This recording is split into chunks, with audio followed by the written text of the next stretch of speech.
Hello बच्चों, the question is young cockroach is called and the options are maggot, nymph, ephyra, pupa.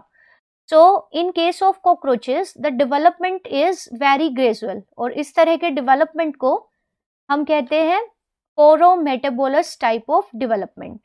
So in case of cockroaches the fertilized eggs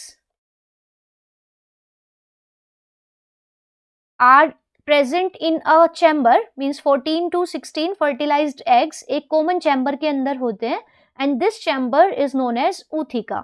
और around 9 to 10 ootheca एक breeding season में एक female cockroach ले करती है. अब होता क्या है, suppose this is a ootheca और इसके अंदर there are the fertilised eggs. अब जो फर्टिलाइज्ड एग्स हैं वो हैच करते हैं और उनसे यंग कॉकरोच निकलता है. So in an ootheca there will be around 14 to 16 young cockroaches और इन young cockroaches को हम कहते हैं nymphs. ठीक है, सो nymph होगा, so first nymph होगा, then first nymph will undergo metamorphosis, it will undergo molting, इसमें इसकी skin cast off हो जाएगी, cuticle cast off हो जाएगी, then it will grow and it will form the second nymph.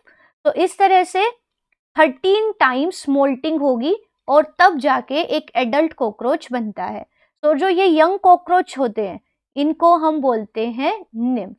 So young cockroach is known as nymph and nymph is very much similar to an adult cockroach.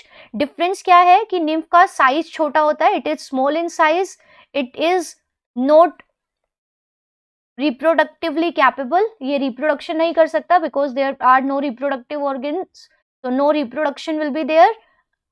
And also these do not have wings, so they do not have wings while an adult cockroach has the wings. So these are certain differences between an adult cockroach and a young cockroach, otherwise these are more or less similar. So young cockroach is called the nymph. So the right answer of this question is option B. While these other three, maggot is the larva of flies, while ephira, it is the larva of Aurelia or the jellyfish, which is a coelenterate, while pupa is a development stage between the immature and mature form in case of the some insects. So ठीक है, तो right answer इस question का होगा option B. Thank you.